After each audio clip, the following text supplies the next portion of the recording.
हिउँदमा त हुँदैन होला है दाइ यहाँ पानी हुन्छ हिउँदमा पनि हुन्छ पानी हिउँदमा यो 3 महिना अगाडि पुरै सुक्यो रे सुकेको थियो हजुर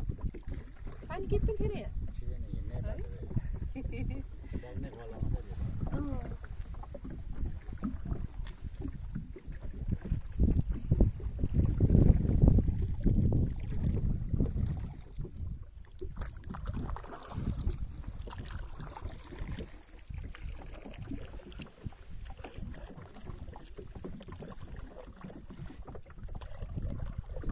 उता कुलेखानीसम्म यस्तै हो यस्तै भएर जाने हैन